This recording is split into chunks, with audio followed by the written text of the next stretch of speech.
Even though Star Trek is a science fiction franchise, it does have fancy elements found within it as seen with the godlike entities that are known as the Q.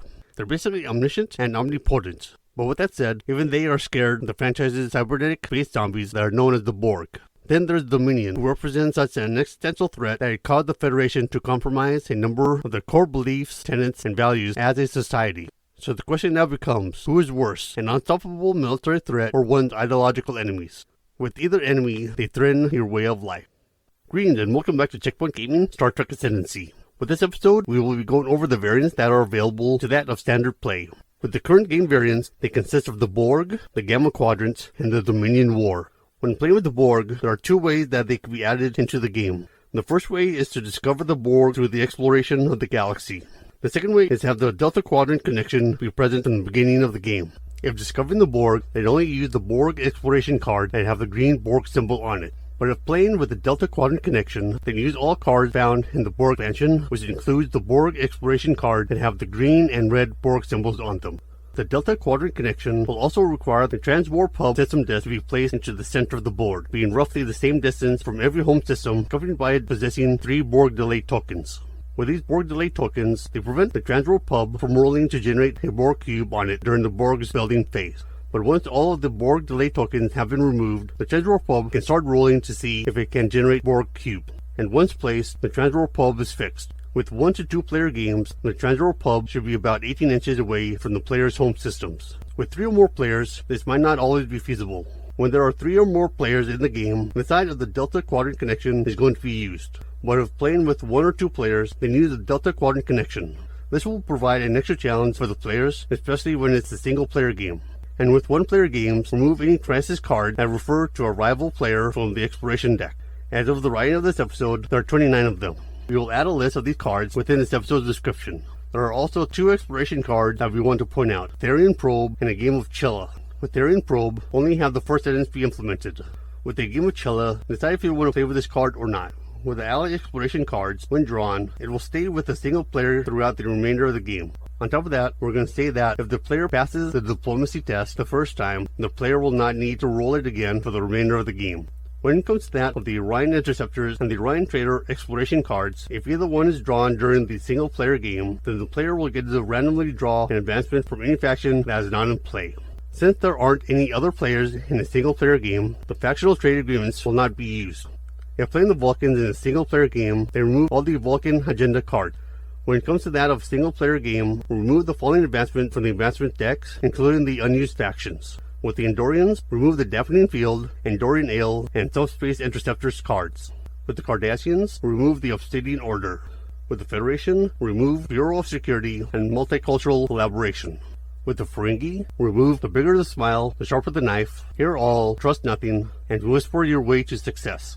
With the Klingons, remove Covert Saboteurs. Unless playing as the Romulans, remove Spectral Emitter Drones, Tal Shiar, and Tal Shiar Monitoring Posts. But regardless of how many players there are, when playing with the Borg, set up the exploration deck the same way one would set up the system disks. First, the player will need to shuffle all of the non-Borg exploration cards, followed by dealing out a number of non-Borg exploration cards that are equal to twice the number of players. From there, shuffle the Borg exploration cards that are being used into the remaining exploration cards. Once shuffled in, place a small stack of non-Borg cards on top of the deck. After performing this, place the Borg console card and cube card somewhere on the table that is visible to everyone. Once placed, have the shuffled Borg tech and command deck placed near it. When it comes to some Borg exploration cards, they will move the nearest Borg cube toward the system that is being explored. If there are multiple Borg cubes in play, but their location is not connected to the system, move one of the cubes that's physically nearest to the system that is being explored. With most of the Borg system disks, they consist of phenomena, so make sure to separate them from the system disk stack along with all of the other phenomena disks. If playing with the Delta Quadrant connection, then place the transwarp hub into the center of the board. But if playing with the Borg through exploration, then shuffle it into the system disk stack as one would do with a phenomenon. With the nature of the Borg within the game, they are not controlled by a player. This is so that they represent a threat to all those involved. And if at any time the Borg have established 5 spires and are about to place a 6th, then the Borg have defeated the players by them conquering the galaxy. The Borg will also conquer the galaxy if they have assimilated all of the players. In order for the players to achieve victory, they'll need to claim ascendancy, supremacy, or Vulcan agenda victory while holding off the Borg threat. And if there is only 1 player left who hasn't been assimilated yet, then they will need to achieve victory before they get taken over by the Borg. In a single-player game, the victory condition will be to achieve 5 ascendancy before it gets assimilated by the Borg. And for those who wish to have a more challenging game, move the Transworld Pub closer to their home system at the start of the game. In a 2-player game, the first player to achieve 5 ascendancy will win the game. And if one of the players becomes assimilated by the Borg, then they will use the rules for the assimilated players. It is now their goal to assimilate the other player. With a player's home system, if it gets assimilated by the Borg, they will have been fully absorbed into the Borg collective. This is true even if said player doesn't control their home system at the time of assimilation. As a result of this, the player will have been eliminated from the game with all their ships that remain on the board being removed from play. For each system that they controlled at this time, the controlled node is to be removed with warp tokens being placed onto the system. The number of warp tokens placed onto the system will be equal to the number of research nodes found on the system in question. This will make the system a level 1, 2, 3, or 4 independent system. These systems can be invaded or subject to hegemony by the remaining players or to be assimilated by the Borg. If the system has a starbase, then leave the starbase in play. When a player has their home system assimilated by the Borg or gets eliminated by their rivals, then they have become one with the Borg. Because of this, they will continue playing by taking over the rest of the Borg turn. And once assimilated, players will remain assimilated for the rest of the game, even if their home system gets taken over by another player. When other players become assimilated or eliminated, they will wait for the next game round in order to take their turn at the Borg. With each assimilated player, each one will receive a different random turn order card. From there, each will take a full Borg turn when play comes back to them. So with multiple assimilated players, the Borg will take multiple turns in a single round. These players are no longer players in the traditional sense. Because of this, when the rules and exploration cards say the player opposite, the player to your right, or pass to your left, they are to be ignored when it comes to that of the assimilated players. When there is only one player who remains unassimilated, exploration cards that have such tech are to be discarded and a replacement card to be drawn. The Borg as a whole will just discard such cards without effect. With ally cards, if only one player is left unassimilated, then the ally card is to remain with said player for the remainder of the game. When the Borg is being used during a game, they, or all players that have been assimilated, will receive a turn order card like any other faction. Since the Borg can never bid on the turn order, they will always receive a random turn order card, which they receive after the connected players have bid on the turn order and selected their cards. When there is no assimilated player, the player possessing the lowest turn order card will draw a card for the Borg and look at it. Once looking at it, said player can choose to keep the Borg turn order secret until it is the Borg's turn. The player who activated the cube will roll their attack dice, and when defending, the assimilated player who possesses the lowest turn order card will roll. But if there are no assimilated players, then the player found to the right of the opponent will roll the dice. With hits that are inflicted by the Borg when there are no assimilated players, then the players whose ships were hit may decide how to go about allocating said hits. But when the Borg is controlled by an assimilated player, then the assimilated player can pick which ship will be hit. But if there are several players who have been assimilated, then the player with the lowest turn order card can choose which ship will be hit. When attacking multiple players, the Borg hits will be allocated between the players one at a time in player turn order until all of the hits have been allocated. Regarding a planetary invasion of a Borg world, if the player rolls fewer hits than there are structures found upon the planet, then the attack will have no effect and none of the nodes will be destroyed. And if there are fewer ships than there are Borg structures, then the player will not be able to reclaim the Borg world. With the assimilated player who possesses the lowest turn order, they will roll the dice for the defending Borg system. If there are no assimilated players, then the player found to the right of the opponent will roll the dice. And since the Borg are classified as a non-playable faction, the Borg's turn or turns during the execution phase are never considered to be a player's turn, even if there are assimilated players. With that said, the Borg will take their turn in turn order when their turn order comes up during the execution stage. The Borg will always receive a turn order card, even if there are no Borg cube currently found in the game. When it comes to the Borg's turn, they will follow the same sequence of actions as a regular player, so they get a build phase followed by the command phase. With the Borg build phase, they don't use tokens to build as a typical player would. Instead, they will place a new Borg assimilation node around the spires in play and can generate a new Borg cube. With the Borg Transworld Hub, if it is in play and it doesn't have a cube on it, then roll to see if it will generate a new cube. When it comes to a Borg system, it is a system that possesses a Borg spire on it and will take an action during the Borg build phase. However, this is dependent upon the state of the spire. During the Borg build phase, first see if the Transworld Hub will generate a new cube. Second, place a new Borg assimilation node around each spire, where each spire has the potential of generating its own new Borg cube. If the Transworld Hub is in play, then remove one delay token from it. But if there are no delay tokens found on it, then roll to see if it creates a new Borg cube. But if it already possesses a Borg cube, then don't roll to see if it adds a new one. If there isn't a Borg cube found upon the Borg Transwarp Hub, then roll a die, adding the number of Borg generation tokens to the roll. If the resulting number is greater than the number of cubes that are found upon the map, then the Transwarp Hub will generate a new Borg cube. But if no Borg cube is generated for one reason or another, then place a cube generation token upon the Transwarp Hub. But once a new Borg cube is generated, then remove all said tokens. When a Borg system less than 3 assimilation nodes, then an additional node is to be built upon it during the Borg's build phase. But when the Borg system possesses 3 assimilation nodes, but no cube is found atop of the spire, then a cube is to be placed atop of it. With Borg systems that have a Borg cube found atop of its spire, then it will launch its cube into orbit, followed by having all of the assimilation nodes removed unless there is a Borg cube already found in orbit within that Borg system. In that case, leave the Borg cube atop of the spire until the next Borg building phase.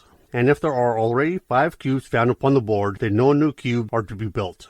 During the Borg's command phase, the assimilated players will draw from the command deck in order to determine what each Borg cube will do during the Borg turn. When there are multiple Borg cubes found in play and there are no assimilated players, the players will take turns selecting a cube to activate, which is to occur in player turn order. After a command is used, it gets discarded into the discard pile. When all the command cards have been drawn and the Borg need to draw more command cards, then the discard pile will be reshuffled. When moving Borg cube and there are no assimilated players, it may require some players to disclose their turn order before it's their actual turn within the game. In this case, the activated cube will be selected before its command card is to be drawn. If there are any assimilated players, then each assimilated player will draw a number of command cards on their turn equal to the number of Borg cubes found in play. After drawing these cards, the assimilated player will choose the order in which each Borg cube will activate. Each player will then fully resolve the activation for each cube before they move onto the next cube. And when taking each of the Borg's activations, the assimilated player can choose which of their drawn command cards they want to execute with each cube. After the Borg build phase, activate each cube in play. When activated, each cube will do the following. First, the cube will engage any eligible player ship in space combat. Second, a Borg command card is drawn and has that cube execute the command found upon it. Many of the command cards consist of movements and will indicate both a target and a warp movement. Some cards can even cause a cube to move past or away from a system that has already been developed. Third, begin the simulation process of a developed system if it is possible. With the resolving of each activation, each cube will fully perform before moving on to the next cube. After each cube completes its actions, place a Borg token upon the cube as a means of indicating that the cube has activated. When all the cubes have completed their actions, the Borg's turn will be over. With some Borg command cards, they will cause multiple cubes to be moved. In situations like this, remove all the cubes, regardless if they activated or not, this turn, followed by completing the action of the cube which drew the card. Only the cube that drew the Borg command card will receive the Borg token as a result of this movement. If the other cubes have yet to activate, they will still get to activate later in the Borg's turn. If the Borg cube draws an Assimilation Expedited card, then it will not move as a result of this card, but it can still move as a result of other Borg command cards. And when there are more than one Borg cube that is in play, then the players will take turns choosing which cube to activate based upon the turn order. But if a Learn Field Disruption card is played, then the Borg's turn will immediately end. With the Borg's command phase, it looks like this. Step 1. If there aren't any targets that the cube can attack, it will explore, moving to Step 6. Step 2. If the cube is able to reach a target, it will move to the closest target and its movement. Step 3. If the target is too far away for the cube to reach in a single movement and the entire path is unblocked, then it will complete its entire warp movement toward the closest target and along the shortest route possible. From there, it will end its movement. Step 4. The cube will explore a new space lane, make a connection, and then move to a target or place a new system at the end of the space lane. From there, it will end its movement. But if all movement alternatives fail, then the cube will cease its movement. When an exploring cube places a new space lane from its current sector, it will do so, rolling and generating a new space lane with the aim of creating a new connection by swinging any systems in the accompanying space lane, including the one they are in, to allow it to move to and reach its closest matching target. When swinging systems in space lanes, it will only swing them enough to make a placement or connection. It cannot swing a system or space lane further than the minimum needed amount. In order to determine how to swing space lanes and systems, it can be useful to test possible placement and attachments. If it's hard to determine which constitutes the minimum amount of swing possible, then it is up to the player who activated the Borg cube to make the final decision. This doesn't necessarily include the target that would be closer at the start of its movement. If a target is reached, then the Borg's movement will end. But if the target is unable to be reached due to a ship or another cube found within the target sector, then the closest adjacent sector will be used instead, assuming that the cube is able to reach it. If it's not able to do so, then the cube will try and place a new system, move to it, and in its movement, draw an exploration card if it's applicable to do so. And finally, Step 5. Reassign the target and start over at Step 1. If the cube was unable to complete its movement in any of the previous steps, then it will be assigned a new target provided that it hasn't already had a player ship as its target. If so, then start the movement process over from Step 1. If the Borg cube already has the nearest player ship as its target, then the nearest Borg cube will then become its nearest target, starting the movement process over with Step 1. If its target was reached, the other Borg cube will then automatically activate under collective efficiency.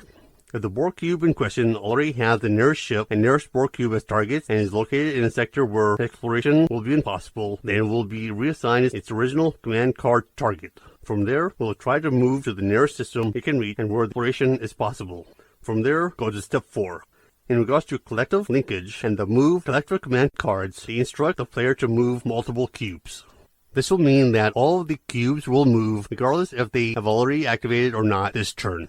Once that's done, complete the activation of the cube that was activated by the selected card. With that said, Borg cubes are capable of flying past each other as long as they have enough movement and their paths aren't blocked. Moving cubes will also not be able to reach a target sector that already has a Borg cube found within it. Instead, it will reach the closest adjacent sector. For the movement command cards, they will indicate what the target type is as well as what the warp movement is. If the Borg cube has failed each of the aforementioned alternatives, it will end its movement where it is stationary, even if it was activated one or more times during the Borg's turn. Regardless, this will count as an activation of the new cube and will be marked as such unless it already has been marked as activated. If the Borg telemetry node card is used during an assimilated player's turn, then they will have to discard the Borg command card they are trying to execute and draw a new card. The player will then have to choose a new command for the active cube. If the Borg takes an extra turn due to the command resurgent card, then the assimilated player, if there are any, will take turns selecting a cube to activate. When all of the Borg command cards have been drawn, then shuffle the discarded cards in order to create new Borg command deck. When the terms nearest, closest, or shortest appear upon a Borg card or within the movement rules, they generally mean the nearest as determined by warp movement distance, ignoring any blocking ships. If a tie occurs, then use the fewest sectors. If this is still a tie, then the player who activated the cube will select the route from the equidistant sectors. There will be some Borg exploration cards that will nominate the nearest Borg cube to be moved to a system. If there are Borg cubes found upon the play area but no connections to the new system, then the cube is to be placed in the system instead. Otherwise, the nearest connected cube will teleport to the system, regardless of the distance or if there are blocking ships. When the Borg cube activates, it will begin by initiating a space battle with all player ships that are found in that sector or adjacent sectors. And it will engage in these space battles simultaneously, even if there are ships belonging to multiple players. When engaging in combat with multiple players, then all players will have to direct their attacks against the Borg cube. When in combat, the Borg will have a number of special rules that they will have to follow. First, the players will always have first strike against the Borg cube during the first round of combat in space battles and planetary simulation. This holds true regardless of who initiated the attack. Second, Borg cube will start their space battle with 9 attack dice. When the Borg takes damage, they will lose attack dice. When it's time for a Borg to attack, they will roll all of the remaining attack dice, ignoring the dice that were removed due to damage. Third, when in combat, Borg cubes will not retreat. They will fight until they win or get destroyed. Fourth, when starting each space battle or planetary invasion, the Borg cube will always have a shield modifier of 0. When each round of combat comes to an end, the cube shield modifier will be increased by 1. Place a Borg assimilation node upon the Borg cube card in order to track current shield modifier, maxing out at 4. After they take casualties, if the Borg shields have reached the point where the player's ships can only hit on a 7 or better, then said player will have to retreat. When players retreat from the Borg during a space battle, then they will have to move so that they are no longer found in an adjacent sector to the cube. But if they cannot move to such a sector for any reason when retreating, then they get destroyed. Fifth, whenever a Borg cube takes damage, place one of their attack dice onto the Borg cube card. This is to keep track of how much damage that the cube has taken. Because of this, dice found on the cube card cannot be used during the attack. Sixth, with the Borg's hit roll, it is dependent upon how many spires are found on the board as shown upon the Borg command console. The Borg console also gives the Borg special rules and their weapon level. When there are no spires, they hit upon 5+. When there is 1 spire, they hit upon 4+. When there are 2 spires, they hit upon 3+. When there are 3 spires, they hit upon 2+. And when there are 4 or 5 spires, they hit upon 1+. If there are simulated players, they will allocate hits in the Borg. Otherwise, the player will take the hits that are allocated to them to their own ships. If there are multiple defenders that are facing the Borg, then they will take turns allocating hits in player turn order. This continues until all the hits have been allocated. 7th, since the Borg possess advanced weaponry, the weapons will ignore all shield unless the target player possesses tech or an advancement that will specifically work against the Borg.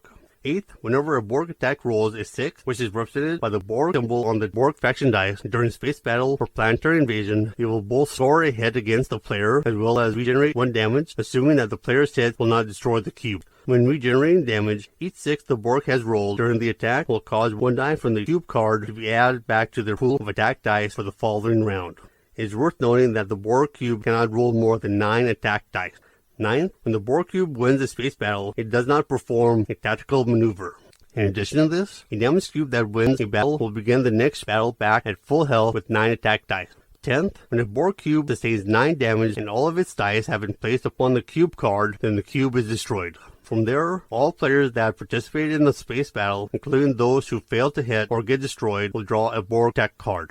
When it comes to the Borg tech cards, they are obtained when a player destroys a Borg cube or reclaims a Borg system and represents a new way to combat the Borg.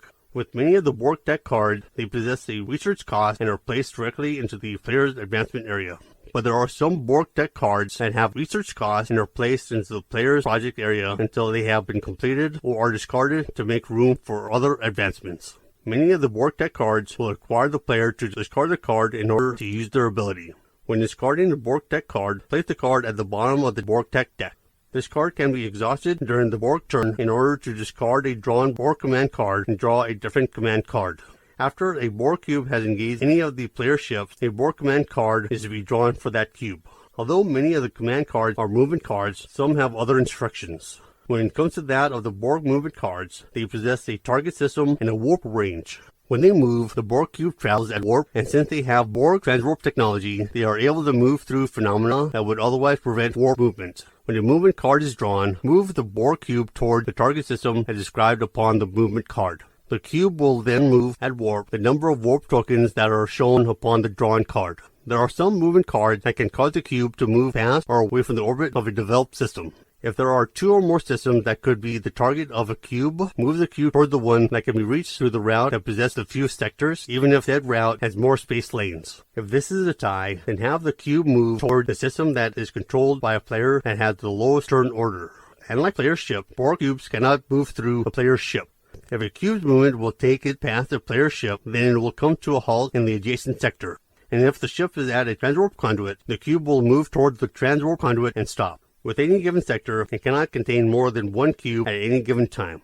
If a cube's movement causes it to end in the same sector of another cube, then it will stop in the sector found just before the one that is occupied by the other cube. When the moving cube's action is complete, place a Borg token on it in order to indicate that it activated. From there, activate the other cube even if it had already activated this turn. When doing this, do not place a Borg token upon the second cube. If it has not activated this turn, then it will activate as normal later within the Borg's turn. With the transwarp hub system disk, it connects to both of the transwarp conduit system disks. Both the players and the Borg can warp from the hub, either of the conduits, and vice versa. Treat them as if they were connected via a space lane. It is worth noting that the conduits are not connected to each other and that attacks are not allowed between the hub and the conduits. Movement is also allowed between the hub and the conduits, even if they contain hostile rival ship, but only for the Borg. If the hub is the shortest available route to the target system, then the Borg will use it. When counting the number of sectors found between systems in order to detect which one is closer, count the transwarp hub as being 1 sector from each transwarp conduit. But they are not adjacent sectors and the player cannot attack from one to the other. Instead, they are required to move to an opponent's transwarp hub or conduit in order to attack from there. When a cube isn't connected to its target by a space lane, or there isn't a target of the type that is listed for, it will move to the nearest system unless already occupying a system. From there, it will place a new space lane that is pointed directly toward the home system of the player who has the lowest turn order as possible. If a floating system can be swung in order to connect a new space lane to an existing system so that the cube can make its way to the target, then do so. But if the player is unable to do so, place a new system at the end of the new space lane. When the Borg places a new system, then they will stop their movement and explore the system and reveal a new exploration card. If they discovered a new civilization, develop the system normally. The Borg will also ignore the Ally, Crisis, and Discovery cards. Place cards that remain in play on the system. When discarding Ally cards, place them at the bottom of the exploration deck. All the cards are placed into the discard pile. If the card is not connected to its target system and it cannot place a new space lane and system for any reason, then the cube will move along a randomly selected space lane to the next system instead. It is worth noting that the Borg are more likely to place a new system when the Transworld Pub begins the game upon the table. When the Borg are done with their command, a Borg cube will try and assimilate any developed system that the cube is occupying, and this counts as a planetary invasion. When they invade, it starts with 9 attack dice, ignoring shields, with the system being assimilated, rolling a die for each of its nodes. Since the Borg aren't interested in capturing nodes, each Borg hit will already destroy the nodes. If the Borg are being controlled by an assimilated player, then the player will decide which nodes will be destroyed. Otherwise, the player who is in control of the system will decide which nodes will be destroyed. For independent systems, then the player who activated the cube will allocate the hits. When attacking, the Borg cube will strike the resource node first, followed by destroying the starbase if present. From there, the control node will be attacked as the next target. If a system possesses a starbase, it will roll an additional die in order to resist assimilation. Since the starbase counts as an additional node on the system, it will have to be destroyed in order for assimilation to be successful. For systems that are assimilated by the Borg and possess the starbase is removed and cannot be rebuilt during the game. Destroying a starbase will also cause a Borg assimilation node to be added for every Borg spire found in play. Since the Borg are not interested in negotiation, Vulcan ambassadors will have no effect upon the Borg assimilation attempt. If the assimilation is successful, then the ambassador will be destroyed. If a Borg cube destroys all of the nodes found within a system, then the Borg spire will be placed upon the system. During future Borg building phases, a Borg assimilation node is to be added to the system. Once 3 Borg assimilation nodes have been constructed, the system will be fully assimilated, causing a new Borg cube to be constructed. With Borg systems, they can be invaded in an attempt to eradicate the Borg presence, with any and all factions being allowed to try and reclaim a Borg system. In order to successfully reclaim a Borg system, the player will have to roll enough hits to result in total annihilation or successful invasion. Regarding spires, assimilation nodes, and cubes found atop a spire, they all count as nodes and structures. It is worth noting that if a cube is found atop of a spire, it does not count as a ship. Unlike combat with a cube, players will not have first strike when they are attacking a Borg system. In addition to this, the Borg are able to shrug off lateral damage, so if a player rolls fewer hits than there are structures found upon the planet, the attack will not have any effect and no nodes are destroyed. When players have fewer ships than there are Borg structures, then the player will not be able to reclaim the Borg system. When a player achieves total annihilation or successfully invades the system, all of the Borg structures are removed from it. The player will also not place a player control node into the system. This is due to the Borg too heavily damaging the system in question while they are there, requiring it to be recolonized by a player. With the player who claimed the system, they will draw a Borg tech card. Borg worlds are also unable to be the target of hegemony. When it comes to a Borg system, it possesses a shield modifier, with this modifier being equal to the number of Borg assimilation nodes found upon that given system. When in combat, a Borg node is added to the system after each combat round. This will increase the Borg shields and will bring the system that much closer to building a new cube. With a Borg system, it can never have more than 3 assimilation nodes found upon it. With a system that has 3 assimilation nodes on it during the build phase, the system will create a new cube. When playing with the Borg, a player that connects to any Borg cube or Borg system has made first contact, thus allowing them to start bidding for turn order. And when a player's ship comes across a Borg cube, it will block their movement just like a ship that belongs to another player. When a Borg cube enters a hazardous system, they remain unaffected. Because of this, they do not roll to see if they take any damage. With systems that possess a Borg spire, they will not count as a developed system or home system when it comes to that of determining where to move a Borg cube.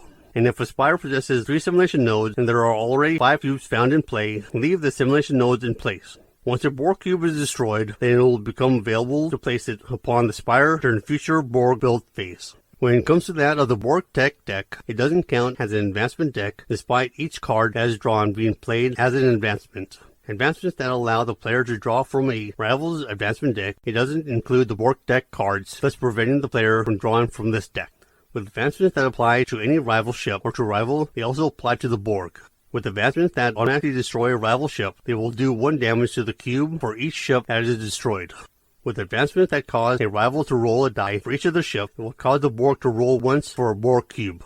In games that consist of 1 or 2 players, some advancements are not particularly useful.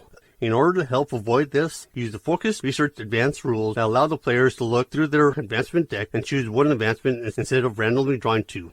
And as usual, when the Ferengi have a ship in orbit around a Borg system, they will gain production. With the Klingons, they still can retreat from a battle, even against the Borg. But since they always hit on a result of 6, they still have the chance of defeating the Borg. And they get an additional culture token when they defeat a Borg cube. With the Klingon Marauder fleet, will take a sneak production token when it destroys a Borg cube. When a player attacks the Borg on their turn, other players are unable to join them in the attack. If players want to mount a coordinated defense against the Borg, then they will need to get their ship and fleets in place and then wait for the Borg to initiate the attack. With that taken care of, there are some optional rules that people can incorporate into their game that involve the Borg. First, when a Borg cube engages a player's ship, it can do this before and after exhausting a Borg command card.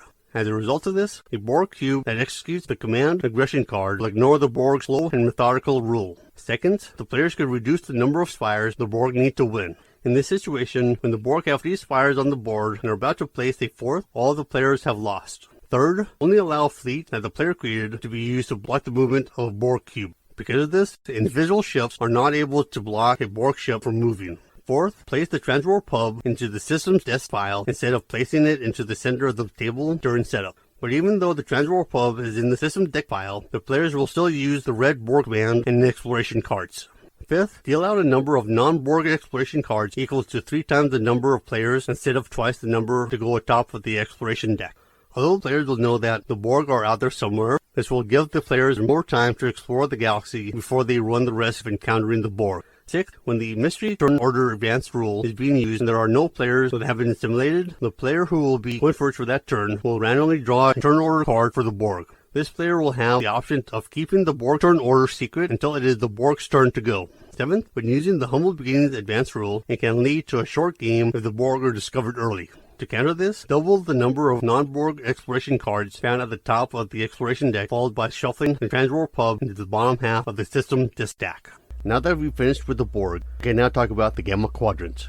When playing with the Gamma Quadrant, the Bajoran Idrin system and the Gamma Quadrant system disc are to be used in order to allow the players to use the Gamma Quadrant in their game. With the Gamma Quadrant, it can be added into the game if one of the players chooses to use the Dominion as their faction. If playing with the Gamma Quadrant, then the Dominion will have to make contact with all the factions through the Bajoran wormhole, including the Borg. With the systems used in the Gamma Quadrant, they are marked with the Gamma Quadrant symbol on both sides of the disc. They are also to be kept separate from the rest of the system discs, which are only used for the Alpha Quadrant. To set up the game with the incorporation of the Gamma Quadrant, place the wormhole system piece onto the board with Bajor found in the center and Idrin oriented so that it is closest to the Great Link. With this wormhole system, it consists of 2 parts, the Bajor system and the Idrin system, which are linked to the eponymous wormhole. Regarding Bajor, it is a planetary system found within the Alpha Quadrant, while Idrin is a phenomenon found within the Gamma Quadrant. It is worth noting that these 2 systems are not adjacent to each other. Instead, they are connected. Regarding the wormhole system, like the homeworlds of each faction, it is fixed with Bajor starting off the game as an independent, warp-capable civilization with 3 warp tokens found on it, a weapons head roll of 5+, and a shield modifier of 3. It also gets 2 culture nodes. Unlike most independent civilizations, Bajor comes with its own starbase in the form of Deep Space Nine. Because of this, when a player takes control of Bajor, they will gain control of the starbase and obtain a command token from it as if they have captured a starbase from another player. Because of the starbase, Bajor's hegemony resistance gets increased by 1, and if the Cardassian expansion is being used or has otherwise been incorporated into the collection of game pieces, remove the Bajor system that came with that expansion from the Alpha Quadrant stack. This is because the Bajor part of the wormhole system replaces it. From there, prepare the Gamma Quadrant system disk alongside but separate from the Alpha Quadrant system disk during setup. This includes separating the Gamma Quadrant Interstellar Phenomenon system disk from the Gamma Quadrant Planetary system disks. When that is done, set aside 2 random Gamma Quadrant Planetary System disks and then shuffle the remainder of the Gamma Quadrant Planetary Systems together with all the Gamma Quadrant phenomena. When that is completed, place the starting Gamma Quadrant Planetary Systems atop of this stack. When it comes to exploring the Gamma Quadrant, it's done the same way as one would explore the Alpha Quadrant, where one would roll and place space lanes as normal. The difference is that players in the Gamma Quadrant can only pull from the Gamma Quadrant system stack. Gamma Quadrant systems can also only connect with other Gamma Quadrant systems. So Gamma Quadrant disks can never connect to an Alpha Quadrant disk and vice versa. It is worth noting that players are not allowed to place space lane systems in a way where it would make it impossible for Alpha Quadrant systems to connect with Bajor or Gamma Quadrant systems to connect with Edrin. When it comes to that of resolving the discovery of a planetary system and phenomenon, do so as normal. When drawing exploration cards in the Gamma Quadrant planetary system, do so from the Alpha Quadrant exploration deck. When it comes to that of moving through the wormhole, players are not allowed to do so at warp. Because of this, ships and fleets will have to exit out of warp when at Bajor or Edrin first. The player will then need to exhaust one command in order to move a ship or fleet from one side of the wormhole to the other. When traveling through the wormhole system, players are always allowed to travel between the two systems even if the system that is found on the other side of the wormhole is held by a hostile rival. Because of this, the hostile rival cannot prevent other players from entering the system through the wormhole. Rivals are not able to use ships found in the system to prevent other players from leaving the system. As of the writing of this episode, it is unclear if the Borg is allowed to go through the wormhole found on the Bajor Edrin system.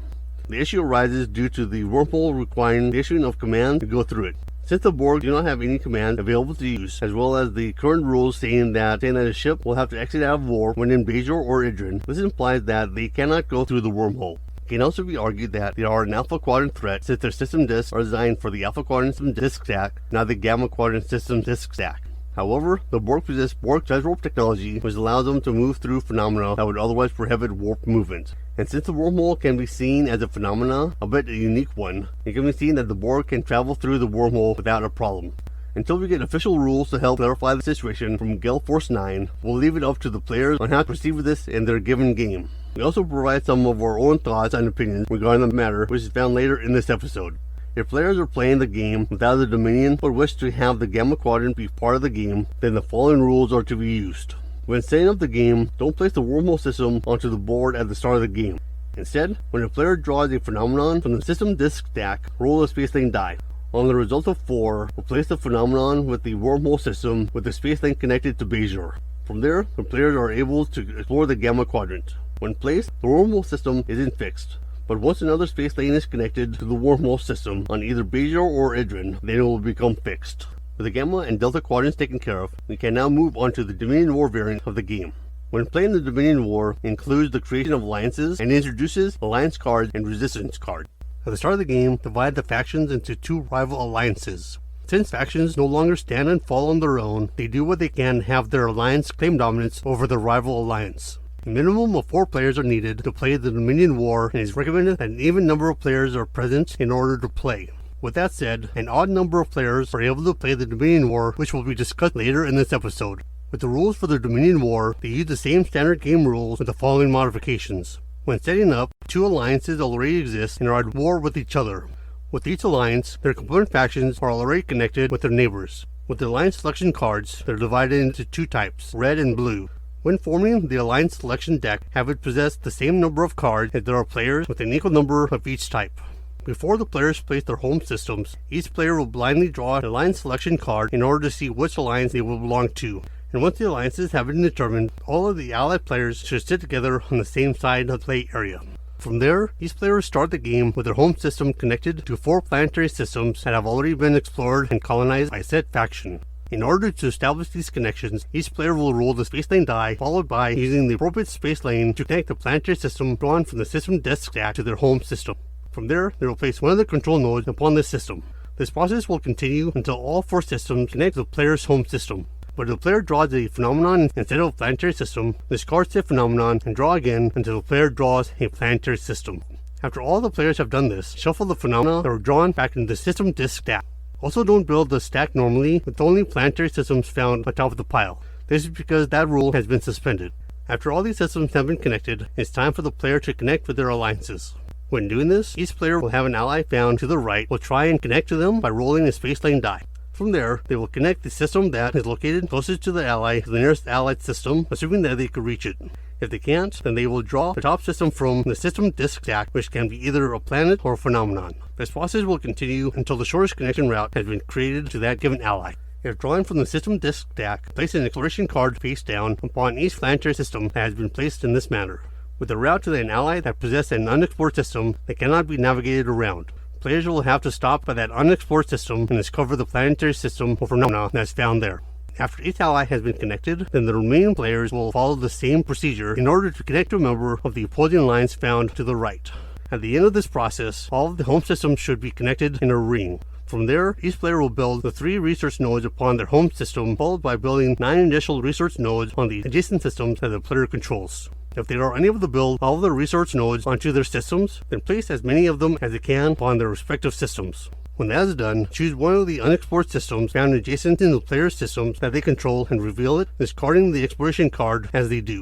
If it's a phenomenon, then discard it and replace it with a randomly selected planetary system from the system disk stack. Once that is done, place a control node onto the system and place any of the remaining resource nodes onto it. Since all allied players start the game having already made contact with their allies, they are allowed to exchange trade agreements with allies before the game begins. Each player can also only hold 1 trade agreement at a time.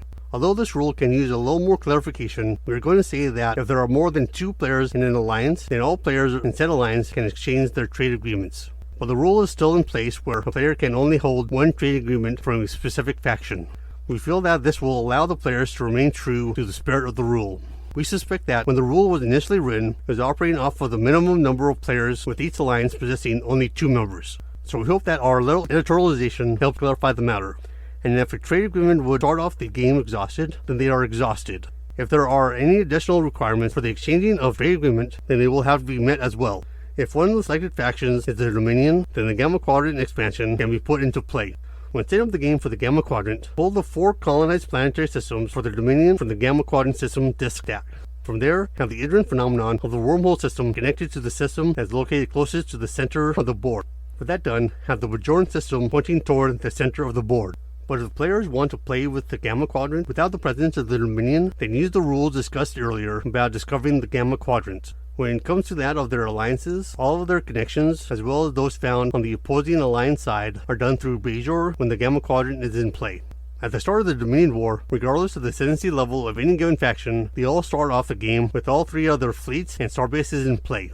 With all of the players found in a given alliance, they are all considered to be allies. What this means is that they are at peace, thus preventing them from initiating space battles against each other, nor allowing them to invade or attempt to engage in cultural hegemony against the system that an ally controls. Players of an alliance can enter into, as well as move through, sectors and systems that contain ships that belong to an ally. Players are also allowed to form fleets at their alliance's starbases. However, they are not allowed to build ships there. Permission also isn't required in order to move 1 ships or fleets through alliance sectors and systems. When initiating a space battle, players are unable to attack allied fleets and ships found in the sector that they are attacking. When initiating a space battle, a player can exhaust an additional command token to have an allied ships and fleet found in or adjacent to the sector that they are attacking in order to join in upon the battle. If the player wins the space battle, only the player who initiated the space battle can make a tactical maneuver in order to move their ships and fleets forward. When it comes to any allied ships or fleets, they remain where they are. With that said, they gain any benefits that their civilization gives them after winning a space battle. For any ships and fleets, they remain under their own player's command and can retreat after any round of combat if the player wishes to do so. They can do this even if an allied player chooses to continue to fight. When a player initiates a planetary invasion, a player can exhaust an additional command token to have any allied ships and fleets to join in upon the invasion. If the invasion is successful, the player who initiated the invasion will take control of the system. This includes them capturing any research or starbases found there. For any ships and fleets, they remain under their own player's command and can retreat after any round of combat if the player wishes to do so. They can do this even if an allied player chooses to continue to fight. As of the writing of this episode, there aren't any official rules that touch upon if the player who initiated the space battle or planetary invasion who exhausted an additional command token to have any allied ships and fleets to join in upon the encounter got destroyed or retreated and the ally decided to continue the fight and won the encounter. With that said, in a space battle, we say that the ally can decide if they want to perform a tactical maneuver or not. In a planetary invasion, we say that the ally gets to place one of their control nodes upon the planet. But we'll leave it up to the players who encounter this to make the final decision. Regarding allied starbases, they will add a die to allied ships and fleets that are fighting in a space battle found in that system, even if the player who controls the system doesn't have any ships found within said system. If there are only ships found in orbit of a system belonging to an ally, then each player found within that alliance will count as occupying that system. With players that are found within the opposing alliance, they count as the player's adversary and they are always hostile. With that said, there are some exceptions if the player is conquered. Players also cannot hold a trade agreement that belongs to an adversary. With the initiative phase, players are never allowed to seize the initiative. The turn order for every round will always be random. With the execution stage, it is divided into the build phase and the command phase. The build phase and the command phase are taken in turn order. During the build phase, each player will spend their resources as usual in order to develop their faction. Each player will also draw 2 alliance cards at the start of the build phase. During the command phase, each player will exhaust their command tokens in order to move their ships, move their fleets, explore, engage in space battles, invade planets, and to engage in cultural hegemony. With the recharge phase, at the end of the game round as normal. With each alliance, they have their own alliance cards deck and consists of 2 types of cards, one use and ongoing. With one use cards, they remain in the player's hand until they have been played, and once they are played, said card gets discarded. With ongoing cards, they are placed in front of the player when the card is played and will remain in effect. At the start of the building phase, each player will draw 2 alliance cards and place them into their hand.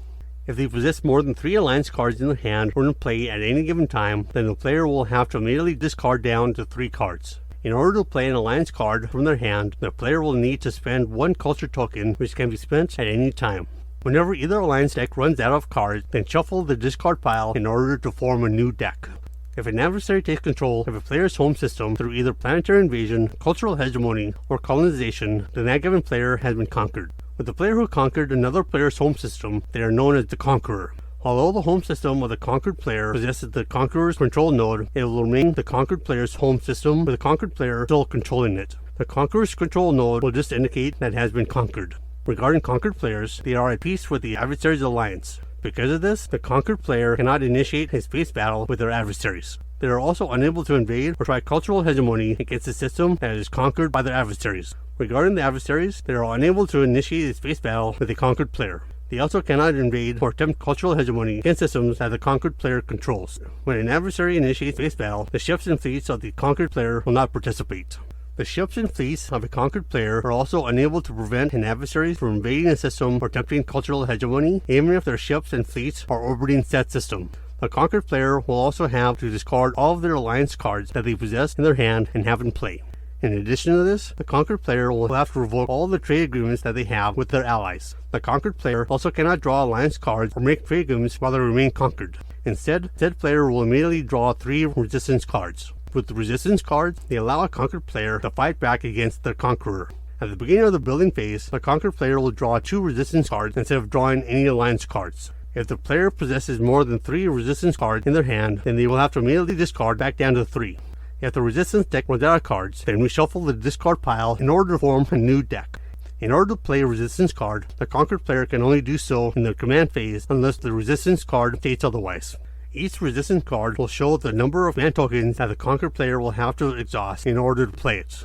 With some resistance cards, they allow the player to use one of their fleets to initiate a space battle against their conqueror. The conquered player can add ships to their fleet as normal, and if this fleet initiates a space battle with other ships and fleets belonging to the conquered player capable of joining in the battle, they have the option of doing so.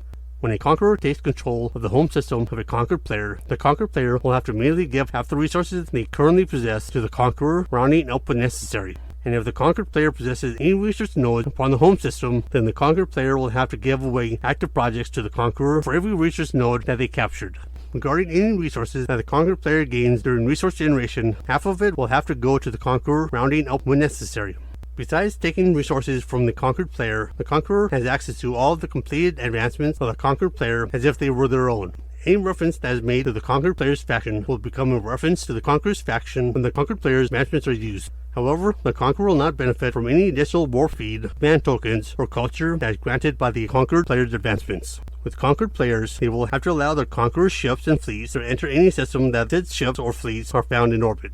However, the conquered player doesn't have to allow any of the other adversaries to enter their systems. And even though the player might be conquered, they are still part of the original alliance. Because of this, when their alliance wins, the conquered player will also win. And when the adversary's alliance wins, the conquered player will lose. It is worth noting that the conquered player is still unable to initiate planetary invasion or attempt cultural hegemony. In regards to the home system of the conquered player, if a member of their alliance occupies it, then the conquered player will be immediately liberated. Once liberated, they'll place the control node of the conqueror with one of their own. The ally who will liberate the system won't place their control node onto the system. And once liberated, the player will discard all the resistance cards that they possess. When the control nodes are replaced and there are any resource nodes found upon their liberated home system, the liberated player will capture these nodes, requiring the conqueror to give them one of their active projects for each node that is captured, as if the liberated player has successfully invaded invaded the system. If a conqueror ends their command phase with less than 4 ships in orbit of a conquered home system, then it allows the conquered player to rebel. When the conquered home system rebels, the conquered player will roll a die for each of the conqueror's ship that is found in orbit. On the result of 4 or higher, a ship will be destroyed. And if there are no adversary ships found in orbit of the rebellion home system, then the system has liberated themselves. With all that said, we feel like a loophole exists here that the rebellion home system can roll an indefinite amount of times until it has eliminated all of the conqueror's ships. So we feel like if there are 3 ships or less that is found upon the conquered home system, then the rule basically says that the home system has freed itself. We feel like there should be a limit on how many times that the conquered player will be able to roll in order to get rid of the conqueror's ships. Maybe something like the number of times is equal to that of the initial number of ships that belongs to the conqueror found on the home system. It could also be applied that it is a one-time attempt per round for the home system to free itself. But either way, we feel like the rules should clarify things on that front. In a situation where a conqueror has become conquered in turn by a member of the conquered player's alliance, the conquered player will remain conquered. As a result of this, the conquered player will still have to free themselves through rebellion. When the player hasn't been conquered, they can declare neutrality. If to declare neutrality, the adversary alliance will have to choose one of their members to be the conqueror of the neutral player's home system, thus having them place their control node into the neutral player's system. The neutral player is now classified as conquered, requiring the player to discard all of their alliance cards. After performing this, they will draw rebellion cards normal for the conquered faction. The conqueror then immediately move any ships or fleet from one of their systems that they control into the conquered home system for free. If an ally colonizes a home system of a conquered player after it has been raised, the conquered player will immediately take control of the system. This allows the player to replace the allied control node with their own. Due to the nature of the Dominion War variation, players are unable to be eliminated from the game. Even when they don't control any system found on the board, they will still have their turn, thus allowing them to play resistance cards and allowing them to wait for their allies to liberate them. In order to win the Dominion War, there are 2 ways for the players to achieve this. First is to achieve the supremacy victory. This is done when the player's alliance has conquered all the homeworlds of the adversaries. We're assuming that this rule is operating off of a 4-player game with 2 players for each alliance. Second, players can win when their alliance has conquered at least half of their adversaries' home systems, accompanied by one of the alliance members meeting the conditions for an Ascendancy victory, a Vulcan agenda victory, or an alternative mean of winning the game. When there is an odd number of players, add an extra card to the alliance selection deck in order to ensure that there is an equal number of red and blue cards. After drawing these cards, one alliance will have 1 more player than the other alliance. With a smaller alliance, they build 3 nodes on their home system and 9 initial nodes onto adjacent systems. From there, add up the number of nodes that the alliance has built. For the larger alliance, split the same number of nodes evenly between the players. After dividing it up, they will build 3 nodes onto their home system, followed by building nodes onto the adjacent systems. With a smaller alliance, each player will start the game with an additional command token. This will grant each player 6 command tokens, except for the Cardassians, who will be gained 7. The players found in the smaller alliance will also get to hold an additional alliance card, giving them 4 cards in their hand and in play. With winning the game, the smaller alliance can achieve this through the supremacy victory if their alliance conquers as many of their adversaries' home systems as there are players in their own alliance. They can also achieve victory when their alliance has conquered at least half of the adversary's home system, and there are players in their own alliance, and a member of their alliance achieves the conditions for the Ascendancy victory, a Vulcan agenda victory, or an alternative way of achieving victory. Due to the nature of the Dominion War variant, it has changed the number of rules for the game itself. Because of this, there is an increased chance of the rules found on the card conflicting with the rules of the core game.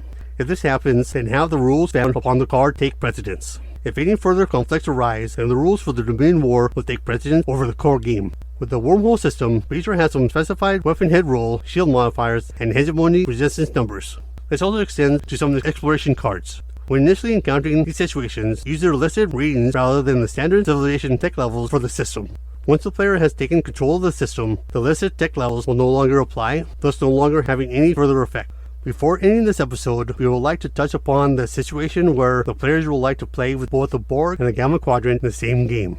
In order to achieve this, they will need to figure out how to implement the transport pub system disk and the wormhole system onto the board, since the rules both say to place the respective item into the center of the play area. Maybe the players could offset the 2 systems and have them roughly centered in one half of the play area.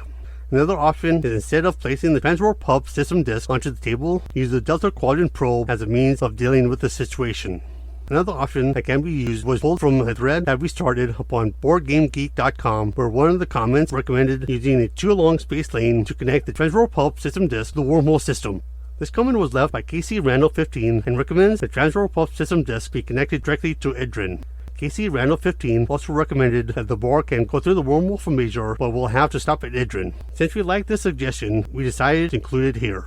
Accompanying this, since the Borg will destroy any starbase that has been constructed as a system, and since the wormhole system has Deep Space Nine associated with Bajor as part of the system, we got to thinking about how to deal with Deep Space Nine, and the Borg took over this version of Bajor. With that said, we figured that if the Borg took over this version of Bajor, the players would place a token upon Deep Space Nine as a means of indicating that it has been destroyed. Another option is to place a sticky note onto it or scrap of paper in order to cover it. This use something to indicate that Deep Space Nine is no more. At the moment, we'll leave this up to the players to decide on how to go about implementing both the Gamma and Delta Quadrants into their game. Once official rules have been released to deal with this, we'll return to the matter and update you regarding it. In the meantime, we would like to hear from you, the audience, on how you go about dealing with the Borg and the Gamma Quadrant within the same game. And with that said, this will bookend the main series pertaining to how to go about playing the game of Star Trek Ascendancy.